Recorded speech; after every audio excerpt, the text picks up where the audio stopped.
Am I old enough to study in the US, or am I already too old? These two questions have reached us a lot in the past weeks, and I want to discuss them by looking at three dynamics as they relate to the topic of age.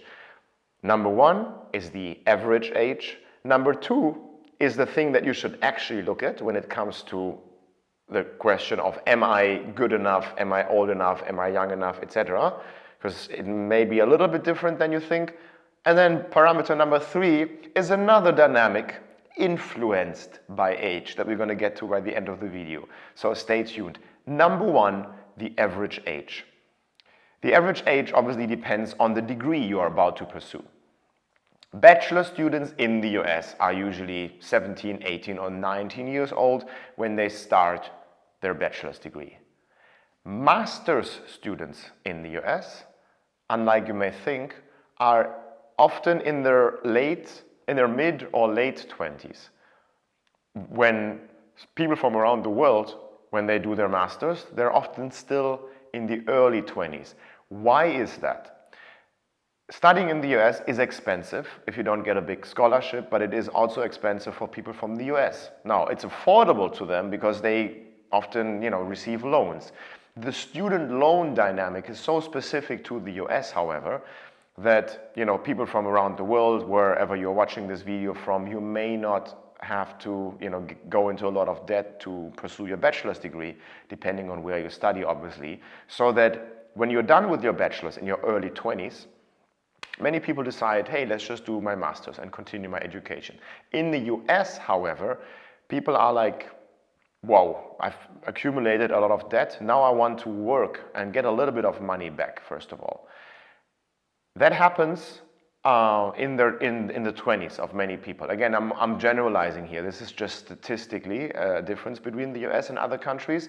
But in the US, when people get to their mid or late 20s, they then feel like there's more to my career. Maybe I can make a little more by doing an extra degree. Then they start doing their master's degree, which leads to master's degrees in the US to often come with requirements of work experience. So if you feel like, to wrap up the average age topic, I want to be in an environment with people in the same age. Getting straight into your bachelor's degree out of high school is going to be a normal dynamic.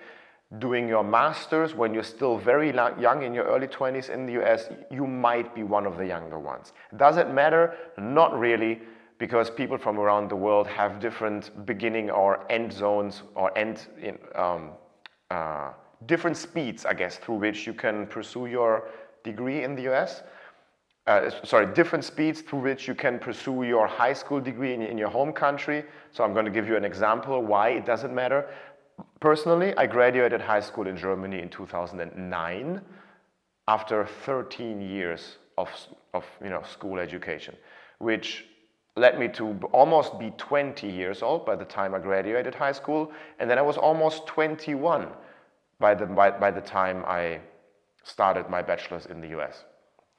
That could be the same age that somebody else would go to start their master's degree in the US nowadays. And I was an undergraduate student. So, the age averages are transitory, so you don't really feel like that you're an oldie, let's say, depending on how early you start your degree, obviously. And then for people who, that's another dynamic, also normal, you're not going to be the only one. If you're in your 40s or 50s and you feel like, I want to continue my education because I've had 20 years of professional work experience, the US is very open to welcome international students with decades of professional work experience into their programs. So if you're thinking, hey, am I too old just because I'm 40 or 50? The clear answer is no, because there are a lot of students in the US that want to further their education a little later, also coming from that lifelong learning mentality of the American culture. That's point number one, average age. Point number two, it's quick because it's also, this. What matters to be enrolled into a university is not so much your age as it is the preceding degree. When you want to pursue a bachelor's degree in the US, you need a high school degree from your home country. When you want to do a master's degree in the US, you need a bachelor's degree from your home country or from wherever. It doesn't have to be your home country. And when you do it, obviously depends on your life. But this is the parameter you want to look at. So it's not, am I old enough? Am I too old? It's, do I have the degree necessary to pursue the next degree in the US? That's point 2. It should be pretty clear.